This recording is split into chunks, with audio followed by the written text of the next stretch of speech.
Hello, everyone, and welcome to the 44th episode of Sonic Talk. I am your host, Jason Berry, and with me tonight, as always, is Alex Peel. Hello. And on our third chair, as always, is GX Echidna. I am in my not office, which means people watching the video version, please don't be distracted by the thing behind me. Yeah. For those not, I leave it to your imagination. Well, he's there are lots of ponies behind him. There are an intense amount of ponies because apparently Alex has no concept of fantasy. Nope, fuck fantasy. But and for people, and I guess I might as well say where I am right now. I'm currently in my old childhood room, which I've not been in about a year.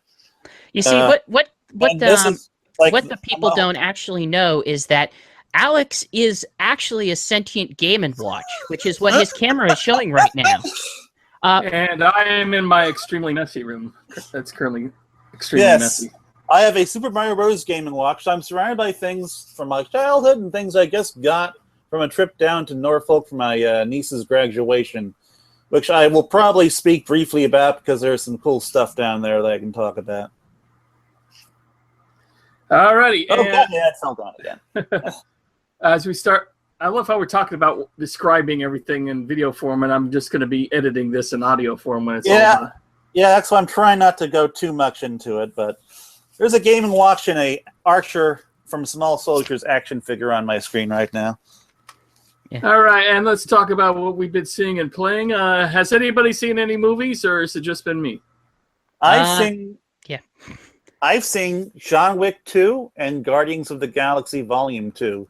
I also saw Guardians of the Galaxy Volume 2 at Downtown Disney with my brother and my sister-in-law, and I had an absolute blast. I thought it was actually a little better than the second. Before GX starts talking, he hasn't seen Guardians of the Galaxy yet, so maybe when we discuss the movie, very brief. I'm just going to be spoiler-free on it.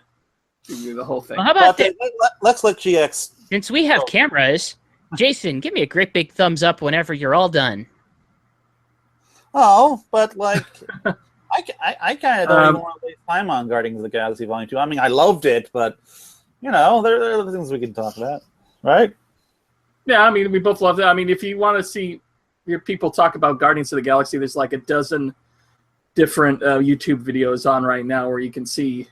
Them discussing it in great details. All right, GX, I'm going to say two things. Go back.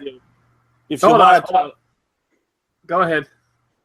All right, so GX, are you there? No? Okay. No, he's not. So I think Guardians of the Galaxy Volume 2 was a lot of fun and great music, beautiful sound effects, and I really liked. And Ego, the villain, was really good. I liked how. This is probably the first Marvel villain who wasn't just, grrr, I'm evil, in a pretty long time. Instead, he just kind of had a really bad superiority complex. And in addition to that, I also loved the character interactions and character chemistry and character development. Characters are great. I loved all the villains for a change, and that's rare in a Marvel movie, because usually the villains are the most uninteresting characters outside of Loki. Yeah, but Ego, what do they call the Sovereign, the Golden People? I was trying not to spoil awesome. That, but I guess I kind of did myself in. Yeah, the Sovereign People, they were great, and Taserface. Taserface. All right, are we done? That was hilarious. Their bit with the raccoon. I also loved how the Sovereign, they managed their spaceships without them actually being inside it. Instead, it looked like a big video arcade. You could actually hear video arcade sounds when they were shooting and everything. Nice little touch. And Alex, do you know who was in the cocoon at the during the end credits? Adam Warlock. That's right. Should I have not said that? So that my brother just flipped out. I had the best audience too, because they were reacting to everything. It's obvious they were huge fans of the first movie, and they were just loving everything. Anyway, let's give him a thumbs up because we're going to come back now. Yes, this is your signal. You can hear me, right? This is your signal. You can come back. We're done. Hi. Hello. Hello.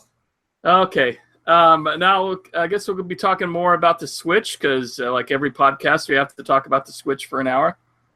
Damn right.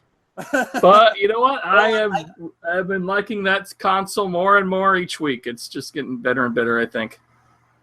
I mean, now I'm done with pretty much done with Zelda, but now I'm on to Mario Kart 8 and enjoying that quite a bit. And it's nice being able to play that with multiplayer with other people at work. You know, on my lunch break and that's really enjoyable. Did you get Puyo Puyo Tetris GX with everybody else? My God, you know I did. I'm almost insulted you even asked. Except the story mode is so All right, I'm ridiculous. getting some lag. It's so silly. Oh, I'm not going to go into spoiler territory just because I skip half the dialogue because it's so inane and silly. So here's the thing. There's been two kinds of people that I've listened to talk about Puyo Puyo Tetris. It's the people who get it and the people who don't get it. And I'm surprised how many people kind of don't get it. Puyo Puyo Tetris is, I would best describe it as like chess boxing. You could maybe play it as a legitimate thing, and there's something to be said about it, taking it seriously, but it is more than anything a spectacle. It's a game about ridiculous juggling, things that don't necessarily fit together, being put together in a way that kind of makes sense, but is more or less about managing a nightmare. Yeah, I mean, I admit that I both hate Fusion and love to play Fusion at the same time because it's just so ridiculous to have to go between the Puyo Puyo part of it and a Tetris part in the exact same puzzle instead of, just switching back and forth, which that's available too. I mean, every kind of option if you want is available. You could just do Puyo Puyo if you want. You can do Tetris if you want. You can do Swap, or you can do Fusion, which is both of them together at the exact same time, which is nuts. Now, Jason, my personal favorite is Swap. What are your guys' experience with Puyo itself? Because I think I've found it a bit fascinating that so few people have experience with Puyo, way more surprising than I ever expected. Have you guys played a lot of it? Are you good at it? Like, where are you guys coming from? I played Dr. Robotnik's Mean Machine and Puyo Pop before, but I always kind of sucked at them. I only got so far into those levels, and because I'm up till now I was really, really poor at making combinations. And meanwhile, the AI is constantly bam, bam, bam, bam, combo, bam, bam, bam, combo. Well, half the time I kept being tempted to just put 4 or 5 Puyos together and just let those drop, which is not what you want to do. You do not want to do that. You want to make sure you combo, or else the computer or AI is just going to kill you. Well, it depends. Like, you could do small combos here and there to just kind of negate a little bit of the garbage and and potentially get some junk out of the way that might mess up your combo. But I'm kind of where you're at as well. Like, the biggest problem I've ever had with any tutorials trying to explain Puyo is that they're really good at showing you the idealized thing of how to create a combo, but unfortunately the problem is you don't get the idealized scenario falling in your field. You have to manage what you get, and that's where I'm kind of screwing up on, is that I'm having a hard time trying to manage what's available to me. But I'm slowly getting there. Yeah, it takes a while to get used to Puyo Puyo. My only Tetris experience is simple. Go ahead, sorry. Well, my only experience with Puyo Puyo is a bit of Mean Bean Machine, and I also illegally burned the Dreamcast, the GameCube version of Puyo Puyo Fever a couple years ago. But I've never really played it extensively. But oddly enough, between the two modes, I appear to be better at Puyo Puyo than Tetris. Even though I've played far more Tetris than I have Puyo Puyo. Man, I can rock a Tetris. And I love that Yeah, I'm good at demented Tetris. story mode. So let me. The thing about the story mode is, it is the worst chibi anime that you've ever seen, but it kind of owns it. So I actually kind of dig it. Gee, what a peaceful day I'm having. Wouldn't it be crazy if all my friends just dropped from the sky? Or whatever? Well, that's a pretty played out joke, honestly. But beyond that, I've enjoyed it so far. I kind of stopped playing it for a while because I haven't been able to. I've only been able to play Puyo Puyo as kind of this quick thing between other stuff. But I've enjoyed what I've played. It's like a really, really weird, stupid, yet somehow better version of Yu-Gi-Oh! Let's battle with Puyo Puyos and Tetraminos. Okay, I was wondering where I'm you going were to going defeat with you. that. I thought you were comparing the gameplay. It's like, okay. Oh no, sorry, not the gameplay, the anime. Sorry, I should have made that more clear. You mean the story mode? Yeah, the logistics of how that world operates are definitely questionable and poorly explained, and yet somehow also over-explained. So I don't know. I just know that they try to justify it in a way that I just kind of love them for it and hate myself for loving it. Alrighty. Is there anybody wants to go into detail on Mario Kart 8? I mean, it's basically the same with some extras. Like we got the Squid Kids now, and they got one of their arenas for battle. Honestly, I think I'm better at this game than I was at the Wii U version, which I kind of sucked at. I like kind of agree. Yeah, me too. GX, don't be mean. But, no, I mean I am. Oh. All right. There's something weird about it because there. this game has actually caused me to kind of flip my thinking on how I approach Mario Kart a bit. I guess my first question is, did the Wii U version have the quick turn if you drift and then press A and B at the same time? I think so, but I never ever used it. I still haven't really mastered. I think if you let go of it, it's just like letting go of gas.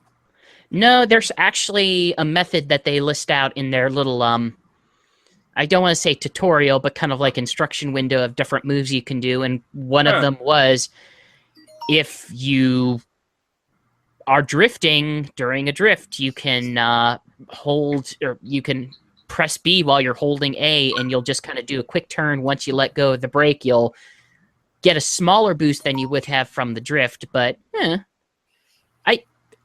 I found the biggest difference, though, is I was really set in my ways in the Wii U version. It was either Lemmy or Waluigi on the Yoshi cycle, but this time I actually kind of don't even go for cycles at all. I've been finding myself more drawn to the cars. I've been going from cars to motorcycles myself. Yeah, I've been going to motorcycles quite a bit. Except for the smaller characters, I tend to go for karts. But this is like the first Mario Kart. Bones. This is the first Mario Kart game where I've actually gone and I've beaten all of the courses at all of the things at 150cc, and now I'm working at 200cc, which is just kicking my ass right now. I've gotten like 4 trophies. 200cc is good if you want to be competitive and online, or else you're going to get your butt kicked if you're just a 150 player. 200cc, I guess, want to get that Gold Mario thing for. It's like the last thing I need to complete in the game now. And it's just destroying me. But yeah, we'll have to at some point get some battle mode going online or something. Yeah, no, I don't think any of us have our each other's whatchamacallit. I'm friended with GX, so we're I'll have good. to do that after the show. You're the one who's been like totally not cool about the Switch stuff, Jason. Hey, Yeah, Jason, quit being a square. We don't allow squares on this podcast. I thought we were nothing but squares on this podcast. You ain't nothing but a jive turkey. I am tubularly, awesomely cool. Unlike you old man. But, yeah. I've been having loads of fun with the Switch, but mostly I admit with basically just those two games. I've kind of just stopped with Breath of the Wild, which kind of sucks because I'm actually on a trip right now, and this would have like been the perfect time to have just been digging through that game. But the last time I seriously went at it, I was still finding stuff. Like I found casts like near this wind stuff. Are you playing a game right now? Who? Jason, you're playing a game. Play a game right now. I'm not making any noise. I can hear noise. There's clicking.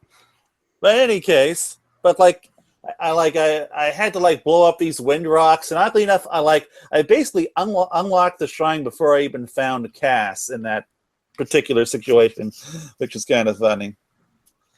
But yeah, like I'm still finding some little secrets in Breath of the Wild, but I have this is the first game this is the first open world game I've probably really devoured like this ever. So yeah, I kind of am finished with Breath of the Wild right now, because after I beat it, I did go for a few more shrines, and then I have so many other games to play right now on my Switch that I kind of just got off of it. It's not Jason's the waiting to cool see thing his is I footprints. actually have good thing, huh? Jason's waiting to see his footprints. Right, because I've been all over the place, and there's still shrines I have to find, still areas I have to get to. Isn't that weird? Like we're saying we have so much to play on the Switch, and yet the actual lineup. I have it's supposed Blaster to look Master, pretty which damn I slim. barely touched Blaster Master. I'm on the I've second. been trying Wonder Boy, but man, that game is hard. I haven't bought Wonder Boy. I'm enjoying Shovel Knight quite a bit. I've been playing that too. Yeah, there are a lot of deceptively big games on that system for it being so early in the lifespan that people complain about. I feel like if you're complaining that there's nothing to play, maybe you're either not, maybe you have a lot higher expectations of the Switch, or you're not looking very hard. But I've been well, admittedly, my schedule does not allow me to play a whole lot of games, but I have been very preoccupied, more so than I have the ability to finish the games I'm playing. But, oh god, I'm going to go right back to Zelda as soon as I can get me some Tingle Armor. I need me that Tingle Armor. I've already bought the Season Pass. I bought it the day of, just because I knew I was going to get it anyway. But it has paid off in spades. Ooh, my stomach's pain is coming back a little bit right now. But so I don't think I could talk about games myself unless you guys want to hear a little bit about my new board game infatuations, or me building a bookcase out of PVC pipe. If we're going to go off on a tangent, I wouldn't mind discussing my little trip down to Norfolk, Virginia, where I picked up this Game & Watch, among other things. What else did you pick up? Well, my niece and I actually went back recently to pick up an Odyssey 2, and it's the voice accessory, which is this voice synthesizer. Oh my god! I know you're a retro collector, man. Think Odyssey 2. Work? Have you tried it? I have not tried it myself because I don't have the RF coaxial adapter. That's not coming till tomorrow. But this thing, they actually had to repair it before I could pick it up, and so I know it works. And then you also got the one Sega special accessory that you cannot use in your current state. Well, actually, I am almost... My leg's almost there, guys. But let's see if I can get a good picture of the logo. There we are. Again, this is audio. Yeah, but I got the Sega Activator. I got a Sega Activator, people. The biggest piece of shit Sega ever made. It was like $30. It was like $30. Now keep in mind, Sega made the 32X, so that's saying something. Hey, the 32X wasn't so bad. But you're lying, but okay. I also picked up 4x4 Evo, which is an online game for the Dreamcast. It still works. Wacky Races. And some other games I don't have next to me right now. But like, I went if you ever down in Norfolk, which I know you guys never will be, but if you're ever down in Norfolk, Virginia, video game heaven. West Virginia, Mountain Mama. There are 3 of these things in Norfolk, and they are all amazing. But the best one is like right near this college called Old Dominion University in Norfolk proper, Norfolk proper, and that's where I got my Odyssey too. And it is just an incredible, huge store with like loads of retro Atari, retro Coleco. I mostly cleaned out their Odyssey 2 stuff, so they don't have that anymore. But they got Genesis, Dreamcast, GameCube, N64. They had a GameCube with an HDMI mod for $200, which is why I don't have it. But that's still not bad. That's not bad. They didn't just have this Game & Watch, by the way. They had 2 others, Donkey Kong 2, which weren't as in quite good condition as this, but still, they worked, and they were like, this ran me about $70, and those were both about $60 each. Which for Wait a minute, how much was that Game & Watch? This was $70. Good God! Hey, that's pretty cheap for a Game & Watch. These things can go for like hundreds of dollars. Jason, is that honest? Do you honestly expect anything different from Alex? Like, he bought the dang Sega Activator. Are you going to criticize him for also? I guess you're right. This is a man that owns like but 8 I do want Game to. Gears, so.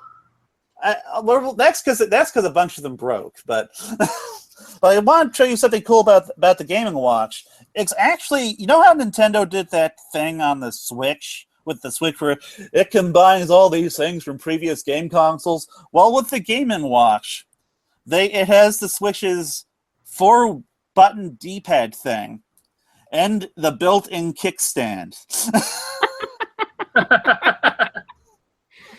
Okay, which has the better kickstand?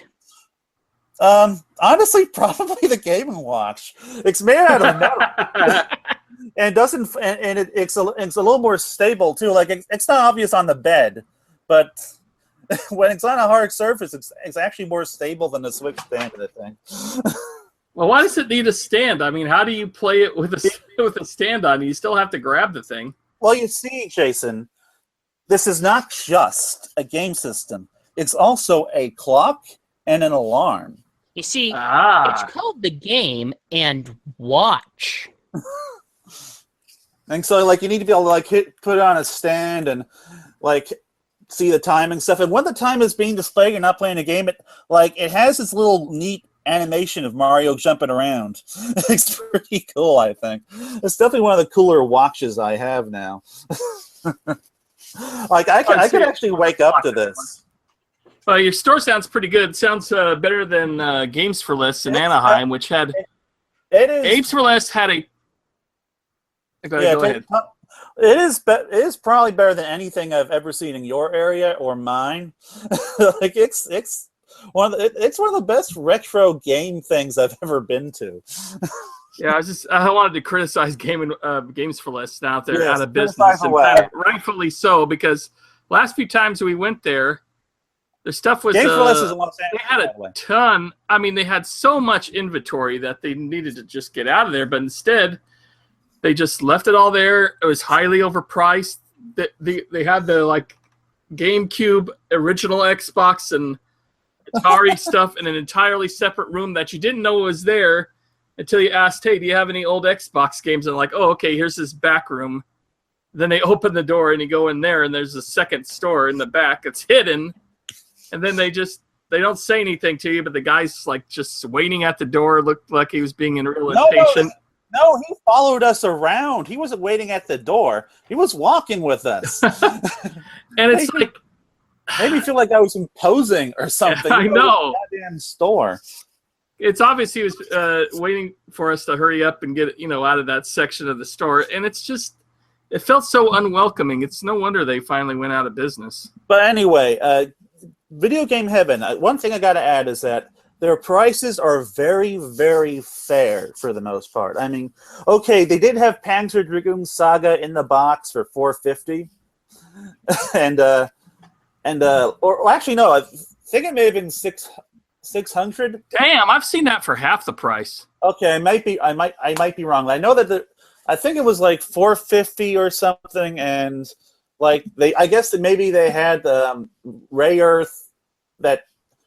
Yeah, Magical Ray Earth or whatever another Magical Knight Ray Earth, yeah. Yeah, that was one of the final games that came out. I think it was like 300 or something, or 200, I forget. But yeah, the very last Saturn games were Magical Knight Ray Earth, Burning Rangers, and like I said, Panzer Dragoon Saga. And I think there's only about 5,000 of each of those made. Yeah, something like that. But like aside from those games, the prices were very fair. Like, one of the reasons why I have an Odyssey 2 right now is because, like, it was eBay prices, like good eBay prices, but without the $40 in shipping that would have been required. So it was all good stuff. And they threw in some free games. So now, you saying that has actually got me workshopping an idea of possible streaming content. If there was someone who I could... have on audio while I'm streaming, I bet a certain someone on this chat would probably like to be on if I were to stream. God dang it! The name of that game is the one with Vice. Skies of Arcadia. Like Skies of Arcadia. Yes. If I were to stream that, I bet someone would enjoy being on that stream with the audio. Yeah, you know what? Maybe. I mean, it is my favorite RPG, so. I guess we can try it. And by the way, regarding the Sega Activator, Jason, have you talked to that guy about having that girl? No, I still have to. I forgot. Dude, you gotta do it. We gotta have it maybe on the while we're talking. We got to have it like a Sonic Revolution Sega Activator kiosk, man. we're playing, I don't know, Sonic 2 or Knuckles Chaotix or some crazy shit like that. This is the Hot Dog Factory, people. Oh man, I cannot wait to play this piece of shit. So like a quick thing on the Sega Activator. You've got to it basically like it shoots these infrared beams into the air in this plastic ring that sticks around you, and you basically control the game by breaking the infrared thing with like an arm or a leg or something. And like apparently like you can play any Genesis game with it. But it's really, really bad. I mean, it's basically a controller that instead of that its activation is just breaking a line of sight connection. Yeah, more or less. Yeah. I mean, in the same way that the Power Glove, it was designed in such a way that it could be treated like a regular controller just by activating certain, I guess, sensors in the glove itself based on what fingers you're moving and how much you're moving them. And then it would just reprogram which fingers indicated which controller presses. GX, we need to play the Power Glove next. I need to get the Power Glove next, man. I have thing on my list. On my docket, I have Rob over the Power Glove. Because Rob looks cooler on a shelf. I would have to actually mount the Power Glove for it to look cool. I don't know. I'm seeing it displayed just sitting there. I think it looks kind of cool. But let's see. Is there any? Oh yeah. So another thing my niece took me to in Norfolk was this. It's this cafe called. It's this movie theater called Cinema Cafe, And it's a movie theater where you sit at like either these booth-style tables or these tables, and you order food that you eat during the movie, like real food. And like there's a button that you press, and like they will come and serve you both before or during the movie. Yeah, I've heard of theaters like that. There are a couple of like those around. There's especially with movie theaters having to compete with other forms of entertainment. A lot of theaters are going to this kind of format where they're letting people bring in alcohol, or they're having nicer This seats, place serves or alcohol. they're serving meals, that kind of stuff. Just to be able to compete with every other format of entertainment. And this is how I saw both Guardians of the Galaxy 2 and how I saw John Wick 2 for the second time. And by the way, have either of you guys ever heard of John Wick? I hope that you have. I haven't seen it. No, I have heard of it, but I have not seen it. They are the perfect action movies. They are among the best action movies ever made, I think. So I've heard. Like, the cinematography alone in these movies is just incredible. Like, that alone makes these movies worth seeing. And I kind of don't want to go off on a tangent regarding this, but just see these movies while you can. And there will be a third one, by the way. You should see that in theaters. But that's kind of all I want to talk about regarding Norfolk. I was there for my niece's graduation, essentially. You know, got to see her walk briskly down the path to grab her diploma. It was cool. Okay, Alex? Yeah. Shane says okay. You could bring your activator. Ooh, I'm going to mail it to you. Mail it to me? Just bring it with you. Well, it's kind of big. I mean, look at this thing, Jason. Look how big this thing is. Well, I can't. It fills up the camera. It costs more to ship than the. Yeah, I guess it would cost more to ship than have this luggage, huh? Probably. Oh, great! Then I'm gonna have to ship it back to you, and that's gonna be a pain. Well, I don't know. I'll look into it. Maybe what I might do is I might just bring my super big suitcase, especially since, like, I am interested in bringing some other retro game systems there. I'm thinking of bringing my old 360 and a Kinect and Free Riders, because I know a lot of fans haven't played that game. And I could bring a Dreamcast and a Saturn and, real fun game systems, not that piece of shit. No, I'm kidding. Well, not entirely with Kinect, but regardless. Speaking of Kinect, I know Rare did a lot of work on that, but it also sounds like they did a lot of work on another game that you can tell us about, Jason. Well, the original, I guess the original. Thank you for going to that, segueing to that, because it's taking forever. Yeah, let's do this. We are getting into a rant here. Because whatchamacallit, I just got Yooka-Laylee for the PS4, or in my case, the PS4 Pro. It sounds like you're kind of not digging it. I'm waiting for okay. It's definitely got the Banjo-Kazooie vibe. I mean, it's so Banjo-Kazooie. It's crazy. So what is? I found so far that a lot of the opinion that people are saying on this kind of depends on your actual attitude towards Banjo-Kazooie and Donkey Kong 64 and that era of platformer. What is your relationship with that as it stands now? Like, do you still like those games? Like, oh yeah, I still had fun with the original Banjo-Kazooie when they did the Rare collection. The camera's a little off as far as controlling it, but not too bad. I mean, the controls are fine. It's just that when you go into a world, I mean, even in Banjo-Kazooie, you'd collect something, and then you'd get to a certain area and finish up the level that you were working on. Where in this game, you go into a world, and you got to get all these pages, they call them. They're from a magical book, all these pages from a magical book.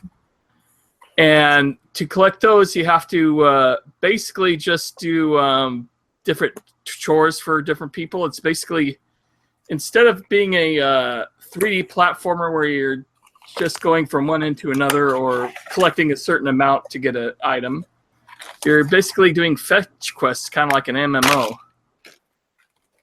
Huh. And you might still enjoy it. That might not bother you too much, but it gets to be where like you're in the same level for an hour or two. It just feels kind of weird to be, in one area for that length of time. You start to, want to try something new. But as I hear, there's only I guess that each level counts as a world, and there's 5 or 6 worlds, period. So I guess that's why it takes so long to get through those areas. The writing's really good. It's got some fun stuff to it. A lot of fourth wall jokes and what have you.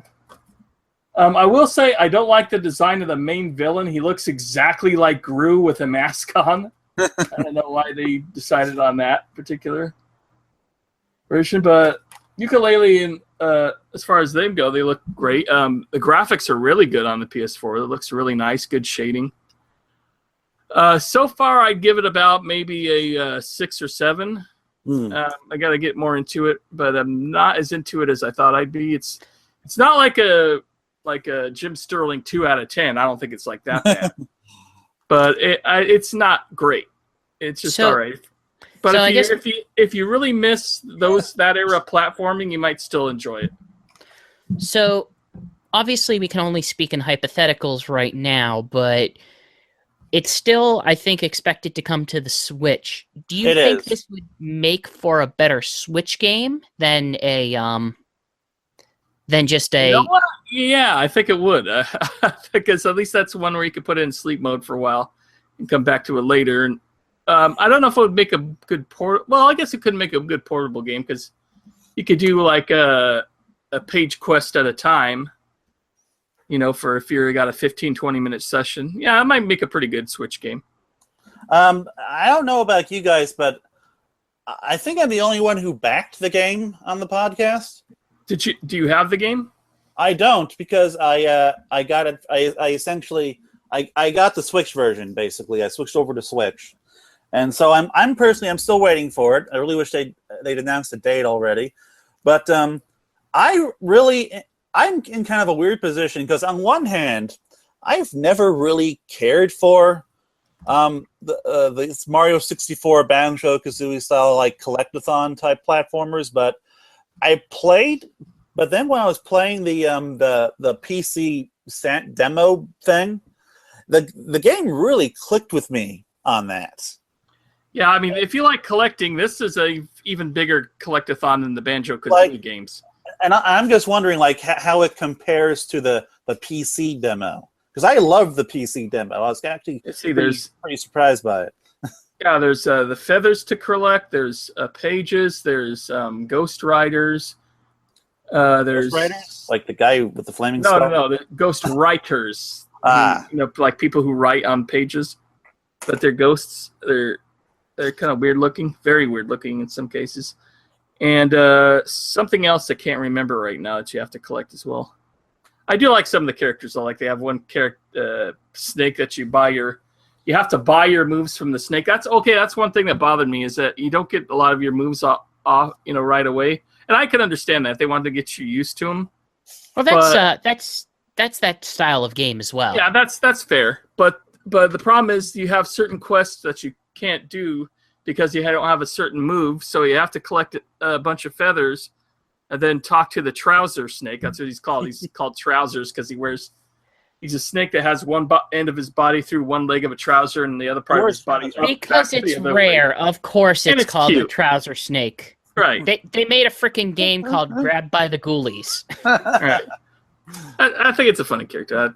But you buy all your moves from him, and so there's certain areas where you want to get a page, but you can't because you don't have enough feathers. So you got to go collect the feathers to talk to the snake to then go on the quest and get the page.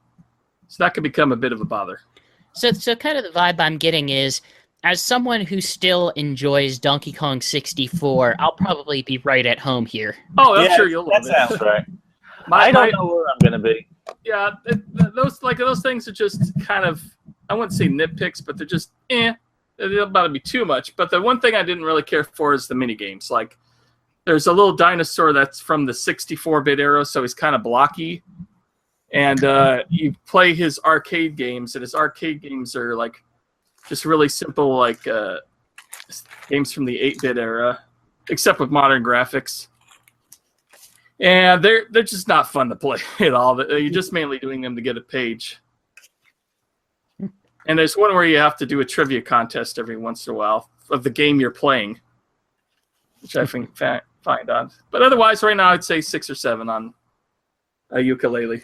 On the generic Jason Barry scale of whatever scale his means. Right. So I look forward to next episode whenever I get to talk about how I dragged out my PSP because PSN had a big Golden Week sale with all of their Japanese stuff. Crap! I need to go buy the Order 1886. But there were so many Japanese stuff. Like I was able to get. You know what? That's one thing you gotta like about the digital age we live in now is that your PSP and Vita, you can still find sales and still buy games for them. You know, well past their obsolescence. I thought the PSP store got closed. Oh no, because the Vita can tap Why would into they? it. Why would they need to close their store when you can still You sell might be thinking of the DSi. The DSi store got closed. Maybe. But anyhow, I was able to get Odin Sphere. I was able to get Puzzle Fighter. And I was able to get some Mega Man whatever. But most significantly, for PSP, I was able to snag Choaniki Zero. Which God. I greatly look forward to being able to talk about next time. Oh my. I look forward to this, Boom, bye. Very much so. And then I was at the store, so I bought the PS1 classic of Choaniki, whatever photo style one that they released in there. Oh God, I don't know, some god-awful nightmare that scares me, but I look forward to it so much. Oh, you're saying DSi. Does anybody want to talk about the new 2DS XL that's coming out? Really. It looks badass, and I want one, but that's about it. Yeah, that's the problem. Is I don't need one, but I want one. I don't need one. It just I love the design on it. I really love the way it looks. I don't need one, and I only want it for about 5 minutes, but I'm good. All right. Now on to our Sonic news. The new footage of classic Sonic from the Green Hill Zone from Sonic Forces has surfaced. And it shows Sonic rushing by certain areas and going into a little tunnel spinning through there. But I don't know about you guys, but it just looks flat in certain areas. It looks like almost like Sonic Runners flat. I mean, the level design just seems weak to me compared to even Green Hill Zone on Sonic Generations, which seemed to do a much better job, even if the background was a bit too busy. Jason barreling ahead with his opinions. So, unfortunately, I haven't seen it. My question then becomes this. Does it seem like it's going to be an actual legitimate level? Does it seem like it might just be a tech demo? Or does it seem like, hey, this is an introduction before we, snag control back away from you so we can show you how the world's gone to hell? It is, and you do control the level, and it is a basically introductory level. So that's something I gotta say off the bat is that if it's Green Hill Zone, it's got to be the first level of the game. I mean, so and it could be that they're just trying to get you into it, but it reminds me, it's by the same people I think who did Sonic Colors, and it reminds me of the flat, level design in the 2D sections of Sonic Colors, which was okay because you had Wisp powers to use to make those levels work really well. Well, you don't. Well, you might in this one too. I'm not sure. I guess watched the video just before we started this, and I don't know. It looks fine. I mean, there are clearly areas of the game where the stages just get more complicated and where there's more to see, and there's some other. There are some other alternate paths to take, and the video doesn't really take you there. Now, here's my big issue with trying to judge the level just from this video. It's that, like, I've been to enough E3s at this point where I guess tend to prefer to judge my Sonic games by playing them, since there's usually a lot. Yeah, but I mean, but at this point, we can get a pretty good idea of how it's going to play. I mean, we've played them a million times. There's usually a lot that you can see. Not this game, but Sonic games like this. There's usually a lot that you can see that you can easily skip when you're not bothering to explore a stage, which is what I always do when I play my stuff at E3. So there is more. I know that there's more that we haven't seen in this stage, and we don't know how much more, and we also don't know what context this level has within the greater game. As GX was asking the right questions in regards to like whether or not this is just an introductory level, whether or not that this is a standard, like this is how all of Sonic's 2D stages are going to be. I'm pretty sure it is a standard, introductory level to get you used to the controls in that. It could be that this is why it looks so, simple and plain compared to possibly the rest of the game. But that said, on the other hand, do we need the Green Hill Zone in a Sonic game for the 500th time again?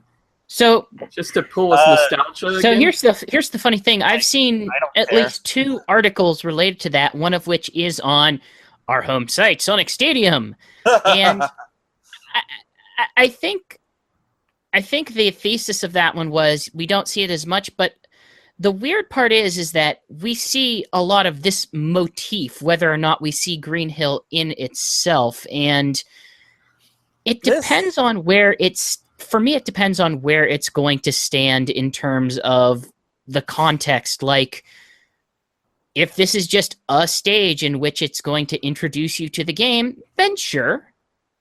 If it's going to be a significant portion of we're revisiting old Sonic games again, then that's kind of an issue to me. But I don't take direct issue with this in that it's kind of iconically linked to specifically that classic Sonic, and if they're trying to invoke a certain feeling with that level in particular to just kind of get you started and say, this is classic Sonic as part of this, then okay, sure. I mean, that is a way to do it. Like, it could be an in media res way to just kind of throw him in saying, well, he's going through this stage, and then you just complete one Green Hill Zone stage, and it's like, oh no, time vortex, warping, Eggman, doing evil stuff. Let's go fight him. I don't know. Yeah, exactly like Sonic Generations. Well, I believe I believe that it's been said that the storyline behind this particular stage is that Robotnik is basically Robotnik is basically causing this desertification of Green Hill, and so we don't know exactly what the storyline is yet, but it would seem like from a storyline standpoint, the presence of Green Hill may very well be quite warranted. Now, if there's anything I've learned in all my years of being a part of the Sonic fandom, is that we tend to explode over every little goddamn thing, and sometimes it's warranted. Do we now? Such as like the physics in Sonic 4. Sure, like they nitpick that stuff to hell, and honestly, I probably should have been paying more attention to it at the time. And then there's like other stuff. If I'm just gonna be lazy and say Sonic's green eyes, which didn't goddamn matter. Oh my god, those are so. That was not the green problem eye with thing. Sonic, Always with pisses Sonic me the off. Hedgehog Like, 4. But you know what ticks me off, Alex? Your Sonic has no hands whatsoever for some reason. I cut them off, and he's bleeding out on the ground right now. That's the storyline of this of this thing on my camera. But regardless, that nobody else can see because this is audio. I'm just inclined to continue my wait and see approach. Now, there's one thing I want to revisit from our last podcast, which GX brought up, which was how Sega promotes this game. And I believe I was not fully behind him at the time. I may have actually been disagreeing with him. I forget. But regardless, I am fully behind him now. Sega, I really wish Sega did not drip feed this goddamn game. I really wish they just show us a whole bunch of stuff from it already and let us know what kind of game it's going to be. Well, I'm sure as we get closer to E3, we'll be seeing more and more At this point, I'm this sure they're game. basically waiting for E3 or the weeks before E3, but still, this waiting's just becoming a little painful at this point because of how Sonic fans just explode at every little detail. Well, I just kind of look at this specifically, and was this officially released footage? I thought it was. I think If it was. is, then I kind of wonder Why would they highlight this? Yeah, like this is not the Sega's normally better about this because they don't normally highlight like the first level in a game. They normally like highlight the best level. Like, well, that's well, hold on now. well, not the best level, That's but the not better necessarily true because you know how they design Sonic games specifically in regard to what they do with the first level. Well, I would certainly not say that the first level in Unleashed or Generations were the best levels, or Colors for that matter. Although with Colors, I believe the first one I played was that candy level at E3. I forget which one they actually showed first, but the first one I played first was that candy cake level in Sonic Colors. And with Generations, they did focus more on nostalgia with the Green Hill stuff. I think with Colors, they didn't really show much of Colors up until E3, and then Yeah. we got a hold of it. We loved then that I believe with I still love that game. I think with Unleashed, the first level we saw was Begonia, right? Yeah. Yeah, and that was They probably really one of the best they levels hit in the game. Werehog for months before they finally revealed any levels from that. No, wasn't. Oh, they hit the Werehog content. Okay, I was gonna say because I remember the Game Informer thing that was supposed to reveal the game, even though it was actually leaked beforehand. That had like the Werehog on the cover. But I think the earliest we got of the Werehog was him flipping the ring back and forth, and then his hand changing into the giant Werehog hand and slamming the ring. But I certainly wish that that this was not the first thing they chose to highlight from this game, though. It seemed a little ill-advised. It seems ill-advised, particularly in the context of them also having a competing Sonic game With specifically ties into the retro nostalgia. I mean, and they also show that that level has the air boost from Sonic Mania is coming to that game too. Oh, cool! I must have missed that. Or the air dash or whatever it's called, that where you could hold down the jump button, and then when you land, you're spin dashing.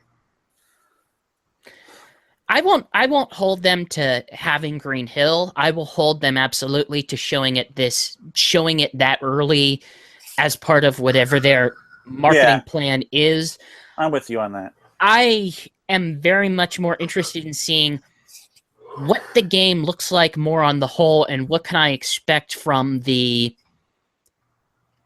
context, from what the game is from a few yards away, being able to look at it as a whole, that I pray to God we will see a little bit more of at E3. Yeah, I really hope so.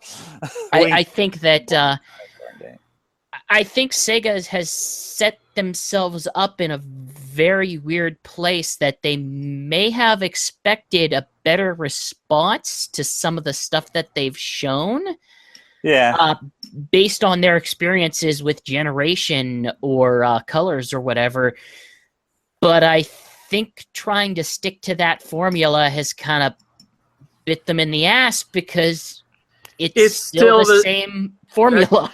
Yeah, it's still the same old. I mean, even if you do the same old, you gotta change it up a little bit. Like Sonic Colors basically still had the Unleashed, boosting 3D formula to it, but it also added the Wisps, which added something brand new to the game.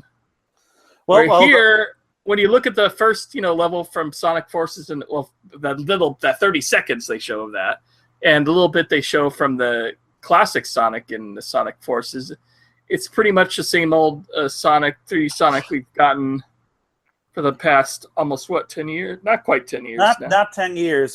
It's more like about 9 years. 20. Oh right, I keep forgetting about Sonic Unleashed. Yeah. 9 years.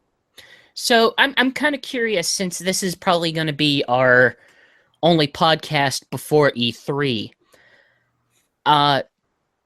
Do you think that there's going to be as strong of a relationship going forward between Sega in the context of Sonic and Nintendo, because when they did that last time, it really, really bit them in the ass. Yeah, but that was also... No, they don't really need the to. Wii U.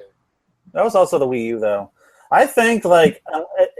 I think they're still going to have a friendly relationship with Nintendo, no doubt, but there's no reason anymore for them to have an exclusive content thing. Well, we know ahead of time it isn't going to be exclusive, but yeah. I'm going to say something like more cross-marketing, maybe putting out there that, oh, the Switch is the platform we want you to buy it for, or anything like that. I imagine maybe. I mean, Activision and EA do that with PS4 and Xbox One every once in a while, but it depends on how well it looks on the Switch. I think that if the game manages to sell well on the Switch, like Sonic games have sold well on Wii and GameCube, we may very well see another Sonic exclusive on the Switch at some point in the future. Well, Switch is selling so well now that third-party companies that were normally just putting their table scraps onto Nintendo systems and now getting really, really interested in developing more for the Switch.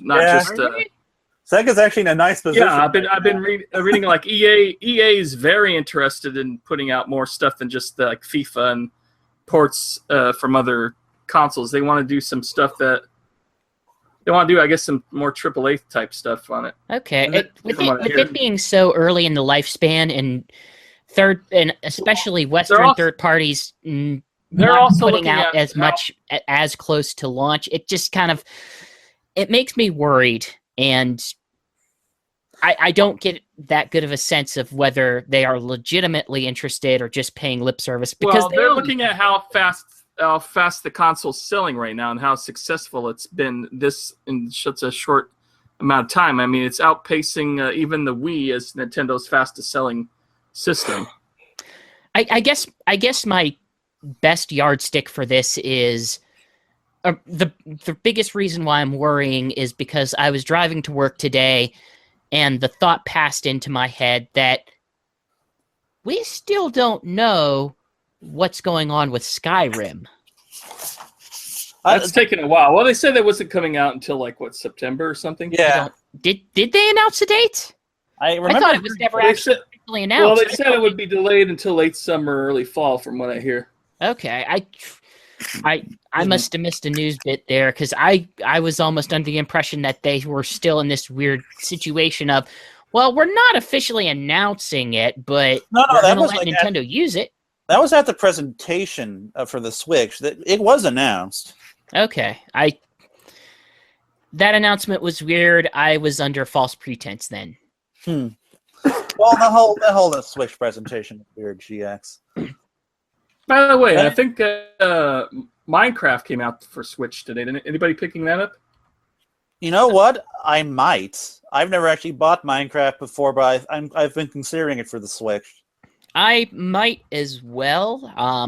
I don't know yet. It's going to be a funding issue for me, but I'm more interested in having that for the Switch than I have ever been on any other console, save maybe the PC. And I do like the idea of having the extra Nintendo stuff. Although there is one downgrade from the Switch version to the Wii U version, though. That's, of course, the voice chat. Well, who knows? We might get that soon. Yeah, probably. But I don't know. We'll get to. I don't wonder. I've never cared for voice chat much on. Yeah. You know what? People never actually use that in any game I've ever actually played. Like Titanfall, Halo. They never use the voice chat.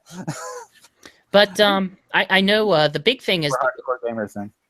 But aside from this Minecraft version with the new gliding, we also know something else about gliding as well, considering some historical, potentially blocky games. You mean God, about Legos? No, I think he's talking about I'm trying Sonic to segue, Extreme. damn it. Yeah, I know. I was thinking. You and me were thinking on the same wavelength. It's time to get to the next area. I don't like. There was recently some more footage and some more info came out on the canceled Sonic Extreme game, which is basically a Tony Hawk knockoff. You can find the stuff on it on Sonic Stadium. Now, would this be and let me look up the official thing, but the developer on that game who was working on it basically said it's what the Sonic Riders became. So this is not Sonic Extreme with an X at the beginning, is it? No, this is not the Saturn one. No, this is a Tony Hawk knockoff that was coming to Xbox original. Okay, so that would have been that time period whenever Sega had those agreements with them. Yeah, that's because the company that made this game was also the same company that made the CGI animation for Sonic Heroes, which I found very interesting. So that's what allowed them to make this demo so quickly. They made it in like less than a week. And given how quickly they made it, it didn't look too bad, especially since like basically what's the word? Like a proof of concept. those always look super rough. I mean, ultimately, I think the one thing that always stood out to me about Riders specifically is it's kind of a remix of the sense of style. And that's kind of what I see as its most iconic aspect. I can't say I ever really loved its gameplay. It was an all-right racer. I think certain aspects of the controls bothered me, but I don't know. What do you guys... how does this compare? Because unfortunately, this is one that I also did not see because I'm become very terrible at following the news. I mean, you can't really compare them because one's a full-fledged game and one is a proof of concept. I mean, I do think Sonic... It is interesting. I was reading the story on this, and go ahead. I do think Sonic Riders looks a lot more entertaining, but it's also a complete, fully fleshed-out game. Okay, you can go. Yeah, I'm looking at the old footage of it again, and the developer took it to Sega, and Yuichi Naka loved what he saw. And then they said, oh, yeah, him and Sonic Team have to start working on it. And so what they did instead, they talked to the developers for a short time and then cut them off completely. And then 2 years later, we have Sonic Riders. Now there's like... So they basically... But that's how that happens. They didn't have a contract that says they couldn't, steal parts of their ideas. But now, looking back at the old video, it doesn't look that much like Riders as much as it looks like. Okay, I'm actually watching it now. It almost reminds me a bit of Sonic R. Interesting. Like not perfectly so, but that's kind of weird. I think Runners is probably what Runners became is probably better fully than what the other game was in concept. But then again, it was in concept; it wasn't fully done. Yeah, but I mean, the problem is during that era there was a million half-pipe skateboard Tony Hawk knockoffs, and when Sega turned that into more of a skateboard racing game, I think was a better way to go. Yeah, like honestly. I personally had some mild fun with Riders, and I've never Riders been a big is so fan of hard Tony though. Hawk. That was a hard game. Yeah, so I'm thinking of bringing Sonic Free Riders to the Sonic Revolution and having fun with that, because as ridiculous as that game is to control, it's very much more of an arcade game, and it's kind of fun. It has a good soundtrack too. Be prepared to bring a very large white room with you. But now, to be clear, there's no proof. There's like no actual proof that Sonic Team saw this concept, said, "Hey, I like this. We're gonna steal it," and then make Sonic Riders. But it is pretty easy to see the connection there. Just to be fair, yeah, you can't see the connection because I would not be surprised if that actually happened. It's just there's no proof. Well, it's the developer's word, I guess. Let's be honest. Sega does not necessarily have the best history of attributing work to people or managing their partnerships very well. There was the big snafu concerning the soundtracks and Bentley Jones and their use case scenario of him not being paid for being on that soundtrack. And I mean, dear God, Sonic Boom is just evidence of Sega not... I consider it Sega not necessarily supporting a developer as best that they probably could, especially for a project of whatever scale that developer was pitching to them. Yeah. I don't... Who knows what was going on with this, but I mean, it looks like it was an interesting idea. Was it... And you said it was expected to maybe be an Xbox exclusive then? If it were to have actually been finished. It was demoed on original Xbox. That's all they know so far. Okay. The reason why it was on Xbox is just because that's where their technology was. What the plan was for Xbox, PlayStation 2, and GameCube. Yeah, I'm gonna. So it was never gonna be an Xbox exclusive.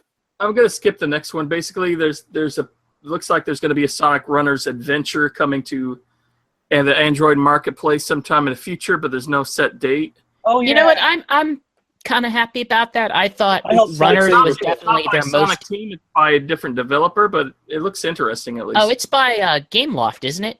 Yeah. Yeah, I mean, I don't necessarily have the best opinion of Gameloft, but there are games that they've made that they're not necessarily bad at making games. They tend to make games that are the same as other games, though, a lot. Mm-hmm. But good. This is cool. I like Sonic Runners. Like, Sonic Runners was a pretty fun mobile game. I would argue it was their best Sonic mobile game. But there's a lot of frustrating things. Yeah, there's a lot of problems with it, like having to be online constantly and. Well, that's mobile games. That's just and crashes that would erase your data and stuff like that. There is a lot of problems with that game. But the interesting thing with this game is that it eliminates most of those issues and problems. Yeah, it could be played offline. It has both infinite and finite levels, which means you could just have levels where you just play till either you die or play till you cross the finish line. Yeah. And yet it is another Sonic game that contains the word adventure. Because, I don't know, we're all creatively bankrupt now. I mean, I guess they could have said quest or something. It kind of sucks that the original Runners was only available, online, and then once it went off, it was off your, Android completely. You can't really play it anymore. They could have done something about that, but I just don't think they were motivated to care. So it's a piece of Sonic history that'll live in your minds, but you'll never be able to play it again. Oh, I'm sure there's ways for hackers to get that stuff working again, but maybe. Anyway, let's skip on to that and go on to more Archie Sonic cancellation drama. I mean, all the issues have officially been canceled now as of 291 and up. Let me turn on my camera for a sec. And I decided to go to Toys R Us, and while I was there, they had the final issue of Sonic 290, which was doing Genesis of a Hero, and it's the Sonic CD adaptation. Yeah. So I'm holding in my hands probably the final issue of Sonic the Hedgehog ever, and that's it's kind of a sad day, really, for that. It's been a slow burn, though, so we've all had some time to kind of get ready for it. If it is finally confirmed. I've been calling it Schrodinger Sonic because, officially they have announced that they've canceled those upcoming issues, but at the same time, they say they're still working to renegotiate with Sega on the Sonic license. But at the same time, I think it was John Gold or Sarah Gold, one of the people at the heads of Archie saying they want to focus. Let me just say that right now, that it's considered a rumor that's it's coming from a different source, that they are want to focus more on Archie comics and less on Sonic. I kind of wonder, though, how much of their resources actually go to Sonic itself, because we know they have a couple writers, But we also know they have a very specific head writer that has been the head writer in... Has Flynn actually done much work with their actual Archie series? Any of them? He's done work on other Archie series. He did a Sabrina miniseries about Salem. Okay. And he's done one or two of the Archie books. And he was writing that when they were doing the superhero books again, he was writing those. But that didn't last too long. Yeah, that was disappointing. It just seems weird because he is so strongly tied to that thing specifically. One, it makes me curious if after this fallout, if he will continue to work there. And I don't know. It's a real ugly situation that I know we all wish they would have been more open about, but as the lawsuit issue is kind of, well, I don't know how the legal system goes that they could even talk about that kind of stuff, but I think the part personally, I think part of the lawsuit thing is why Sega is probably, from what I hear, and then again, it's rumor, asking for more money this time around than they were before.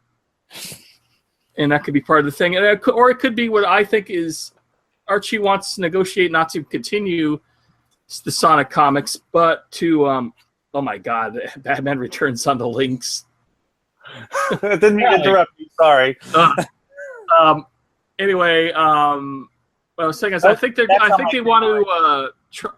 negotiating for reprint and graphic novel rights, basically, to those books. Because a lot of times the license, when it moves on from one publisher to another, a lot of times those issues can then be published by the next publisher over. Like I think. Well, I hope so. I think a lot of the Marvel comics, the Star Wars comics, now that Marvel's producing them, I think they're allowed to produce a lot of those Dark Horse. You can also kind of see that with a lot of the Disney series, whenever that switched between different publishers. Yeah, like with Scrooge McDuck and those Donald Duck comics, whenever they'd go from one publisher to the next, the entire comic library would move over. And a Dark So I have a feeling that's what's going on. It's not necessarily that they want to continue Sonic, but they want to hold on to those reprints and graphic novels. Well, that's also a really difficult place for them to be in because of the lawsuit issue as well, because they've been holding off on a lot of those old stuff because I'm assuming because maybe they could not print them or they tried to print them and got stopped to say, you can't do this without paying me or getting my permission or something. Yeah, that's a good point. I mean, as far as the older stuff, I don't know why they'd want to hold on to that at all, considering they'd have to, pay some of the writers and that. So I don't know. It is what it is right now, and we still don't have an official confirmation that the Sonic series has ended with Archie Comics, and I just wish they'd finally just tell us one way or the other. It looks like we're going to have to wait. I just hope that if it is over, if it does get canceled, I do hope that it can just move over to another publisher like IDW or something. Yeah, like that's exactly what I was talking about on the last episode. Yeah, and keep old number.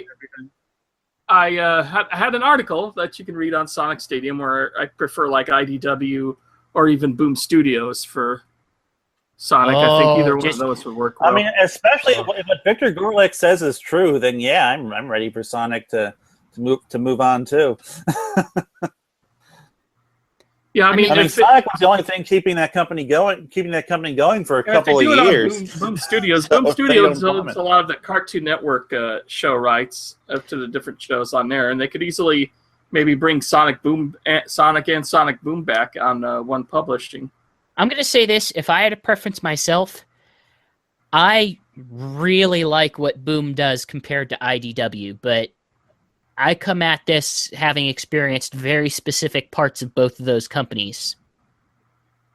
I think Boom has the better talent. Where Boom has the better talent. Where IDW Boom has the better talent. Has capable, writers and artists, but they're more interested. IDW has licenses. They must have a really good license team, but yeah, they have a lot of licenses. But then I'll read one of their Godzilla comics and go, it's not too good, which sucks because I love Godzilla. I don't know. The only thing I really read from Boom these days is Lumberjanes, which when I last read that about 6 months ago, like that's a damn good comic book series. So I really like. Misu, of course, worked on Sonic. He does Diesel, which I think is on Boom Studios. I really like the. But you know, my ultimate hope. I really like the Boom Studios Steven Universe stuff. They've got a great artist attached to that, and the stories are real fun. And even before then, I read a lot of the Adventure Time stuff, and it felt really comparable to what I got from the show as well. My ultimate hope would be that Ian Flynn can come over with the license, but we'll that's pretty contextual. I will say I think it would be insane if somebody didn't pick up the Sonic comic license sometime. Yeah, in the especially since it's the longest running and one of the most successful licensed comics out there. No, it is like it beat Conan a couple years ago.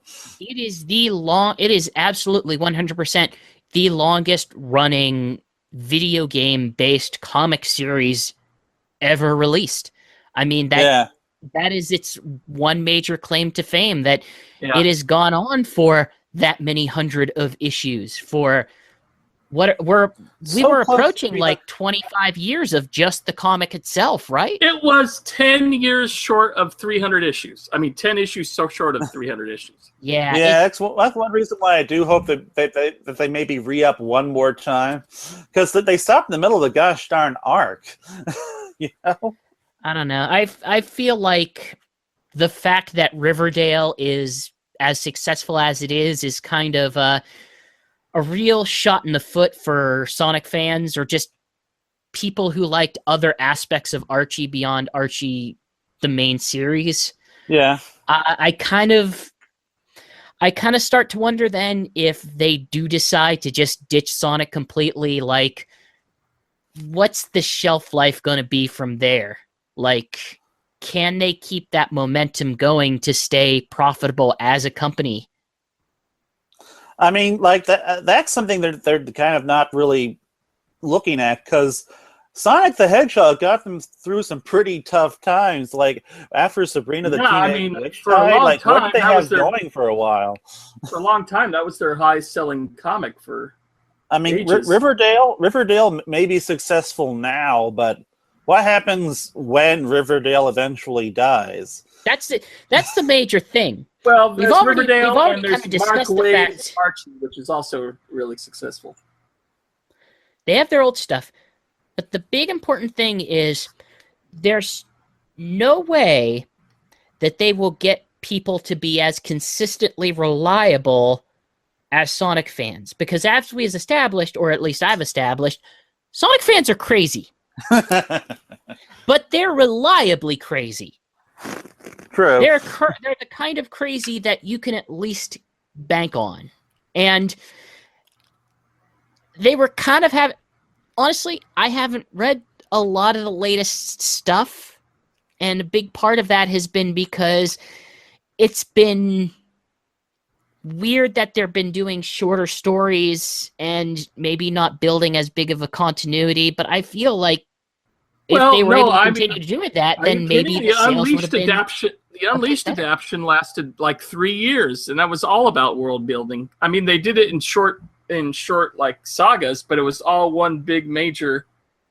I mean, short stories, but it was all one big major saga for 3 whole years. Which I'm gonna say was maybe a bit excessive for that, but that's something I criticized too on one of my articles. But I guess what I'm trying to say is, for as much world building as they did in that amount of time, I never felt like they got to flesh that version of the world out as it perhaps needed to be to make me care about it as much as I did before the lawsuit-fueled reboot. Right. Well, the part of it was all, he was just trying to build up this world and have the new characters in there. And I think part of that problem is we had a clean slate. We got rid of a lot of old characters, and instead of focusing on our main Sega staff of characters, they started bringing in more and more new characters again. I don't mind. I don't mind. It's a comic book. You're gonna have that. But I imagine that's overkill a little bit. I imagine that's fully partially because there's only so much you're allowed to do with the licensed characters. I do like that we were after the Unleashed saga finished, they were starting to focus on the past and build up Sonic's past history so it can match up to the present. And a lot of that was very faithful to the game adaptations. Like I was showing, the issue 290 was an exact adaptation of Sonic CD, basically. I don't know. I'm just thinking, if there's any good reason for me to bring the Spin Dash back, it's going to be to have a nice little eulogy for this series, provided that everything we're hearing from as many places as we're hearing it is all accurate. Yeah, which probably is. I've kind of guess slowly accepted it over these last few months. I knew it was probably going to come eventually. I just kind of still, part of me doesn't want to believe it because it was always just there, and the idea of it always having been there and now not being there anymore is just kind of jarring. And what's depressing is a lot of the Sega casts that normally didn't have the spotlight in the games, Nactaweasel, Bean and Bark, Mighty and Ray, they won't have a place for to be seen by the fans anymore. Not to mention the SATAM characters. I mean, yeah, and then if this ends, this is the end of the era of SATAM, where you won't really probably see the Freedom Fighters anymore as well. Well, I mean, an even more significant part of that, we don't know. First off, we don't know if Sonic Boom is continuing. I'm not going to say the writing's on the wall, but I do get the sense that this is probably the last season for it. Well, my God, it's basically fully moved. It's basically fully moved to Boomerang. The ratings are dropping because, of course, Boomerang doesn't have half the audience that Cartoon Network does. Not even half. Boomerang's been struggling for years, so and to move it over there is basically a death sentence. And the other aspect, it's obvious this is the last season for that, and it sucks because now I didn't want to turn this into. We've already discussed that a lot. Well, what I want to say. Go ahead. I'm sorry. What I want to say real quick is now we don't have an alternative outside of the games. We won't have the comic, and we won't have like Sonic Boom or any cartoon to go by. Well, I mean, you are assuming that the comic book isn't going to be assuming the cartoon and the comic book. This is the end of it. Yeah, this basically means that for us as fans, the only thing that we have now is the game, and any space between that and the next game is just going to be kind of blank. For people like us who specifically talk about this once a month or so, this is hell.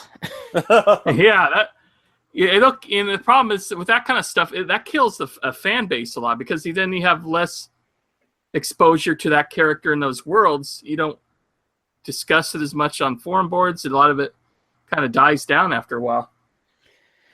I guess my question would be, if you are Sega, and obviously let's assume the worst case scenario, that Sega is upset with Archie over everything that went on regarding the legal issues, or whatever issue went on with their publishing schedule, or who knows. Let's say Sega just doesn't like Archie right now. Do you think it is in Sega's best interest, and do you think they might realize it's in their best interest to have something? I would hope so, but I don't know. I don't dare think about Sega's inner workings at this point. Because right now,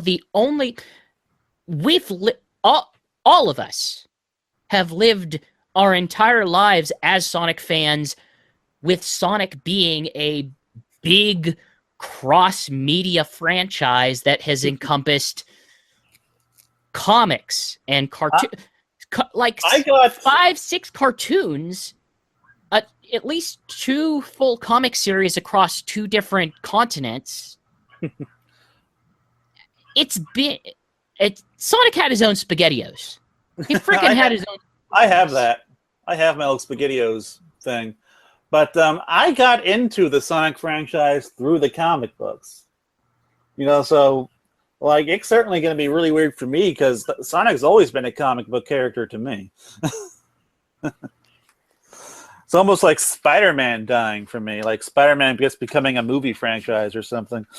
And that's honestly going to be if they want to maintain the fan base, they're going to have to make sure their games are of the highest caliber now, because that's the only aspect that they'll have experience with, except for the one thing is that we're eventually going to get the movie, which right now I personally don't have a lot of confidence in.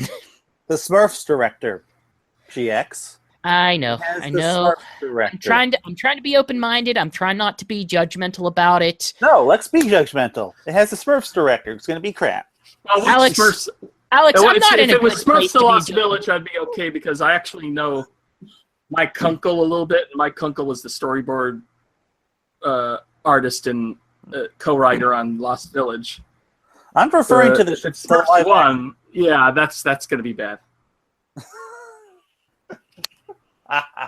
Yeah, I don't know Mike Kunkel, but I've met him a few times. Had dinner with him last week. I just hope that Sega is going to hire or get a really, really good brand manager over the next couple years, because things aren't that they have someone who is, I guess, a community manager who I don't know what he does beyond running their Twitter at this point. Yeah, I mean, what's going to happen between Sonic games? It's going to be like, oh, look, it's Sonic. It's Sonic. Look how wacky we are. Look how we're making fun of both our fan base and the franchise. Ha, ha, ha. It's worrisome. It's worrisome because it's not going to be consistent anymore. It's going to be sporadic, and it's going to be sporadic in a way that we know Sega has never been consistent in terms of quality. And that's scary. That's kind of scary as someone who specifically dedicates a large portion of his life and time thinking and discussing Sonic. Yeah, I mean, we've had Archie Sonic in our lives since like a Sonic 2 or before Sonic 2. That's how long it's been. It started like, I think, 94, 93. I started reading it in about 95 or 96. Like issue 28. Sonic. So I kind of brought this up before, but I'm going to ask it a little bit more directly now. Do you think Sega would specifically go out to court publishers? I think they will at least do that. Yeah, if they didn't care, I don't think they would be doing. If they didn't care, I don't think they'd be asking for more money right now, assuming that's what they're actually doing. If you go to Sega, I think they care at least enough to look to go to other comic book publishers. If you go to a Sega event that has a Sonic booth or a big Sonic display, they always show with pride some of the comic book collection along with some merchandising and that. And so your comic book Sonic comic is a big part of, Sonic's history. And it would be an absolute, it'd be insane for them to not have another comic somewhere. Yeah. So I think that they're at least going to approach Boom and IDW and maybe a few others. Now, the second part of this question would be, if they do you think that there is enough motivation to, I'm not going to say specifically tie it to the world of Saturday Morning, but do you think there is motivation to maybe include those characters in part of it? I think there is, because you can't. You mean the Freedom Fighters, right?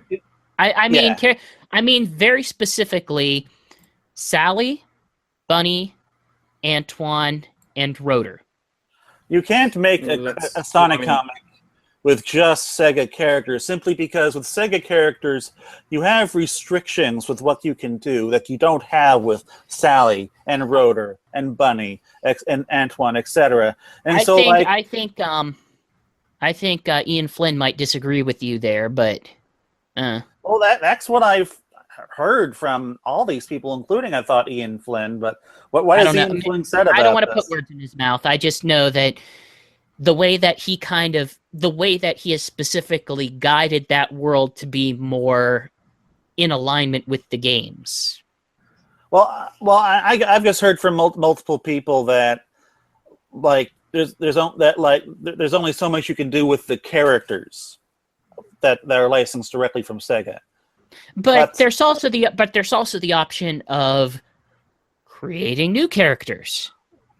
I guess the point is, do you think that the legacy of that is strong enough that they would see that as a positive, or do you think that they would rather just get a fresh start and create any extra characters of their own as I see it, like part of the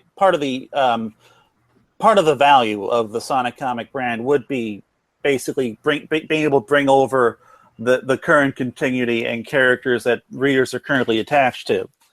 So I certainly think that they would be motivated to keep those characters in that world as intact as they can. Okay. Yeah, I've always that's kind of actually been something I've always been curious about. I've to a point I can maybe understand why they would not want to, but given its legacy, I've always been a little bit surprised they've never really tried to bring some of those ideas or some of those characters into the main Sonic series, especially considering how many new characters. The joke is that they create so many extra characters regarding that. That all those echidnas. Especially, I think Sega does own those specific 4 characters, right? They do, but they don't tend to put the same kinds of restrictions on them that they do on their game characters. Right. I'm just surprised that, given that they brought back someone as kind of niche as the Chaotix. and let's be honest, the Chaotix were pretty niche. They were released for the 32X. Yeah, and especially those three. Yeah, those 3 Chaotix had only ever been in one game before. At least Mighty had been in, And it's obvious that sometimes I even think that sometimes the comic had an influence on the games themselves. I don't think the Chaotix would have necessarily come back if they hadn't been used so much in the comics and still had a spotlight there. Well, I don't know. Maybe. I can only cite one specific point where the comics were a very strong influence on the games, and it was the one game of Sonic made by BioWare. Yeah. And that's one area where I kind of agreed with Penders, where this game is the Knuckles comic, except in RPG form in almost every way. Even when I was playing it, I'm like, this is that I forget the name of the girl, Shade. Yeah, Shade. She's basically Julie Sue. She is almost identical to Julie Shu. Only with a better character design. Much better. Right. Much better. And the Nocturnals or whatever were basically the what do they call them in the comics? I don't know. I don't know. I got to be Cream the Rabbit, so I can't complain. The Dark Legion, the comics, and the Dark Legion. Yes, thank you. Yeah, and Nocturne in the games, and that game ended on a cliffhanger, and they never continued it. That game's credit sequence was in a dialogue. That game was kind of amazing how duct taped together it came out. That game has problems, but I also do kind of love that game. Yeah, it's almost sad because you didn't get a sequel, because it did end off a cliffhanger with a fourth wall, and the whole credit sequence is a fourth wall joke the entire time. Who knows what they were thinking with that game? Honestly, I look at that game and I look at Sonic Boom and I see a lot of the same problems because I can see right away they spent a lot of time building up scope. Because if you look at the data logs in that, they went through all the games and they were canonically justifying everything that went on. Everything. Like, everything from Sonic Adventure to, like, the Sonic Advance series to Sonic, the Sonic Battle is like... And that game brings up interesting emotions. Very interesting, complex you emotions. do know that, it was very influenced by the comics. It was even one of the first Sonic games to have SWAT bots in it. They freaking said SWAT bots! And they didn't look exactly like it, but they looked a lot like them. And I think they were called SWAT bots, too, in fact. They were called SWAT bots. They were called SWAT bots. So, I don't know.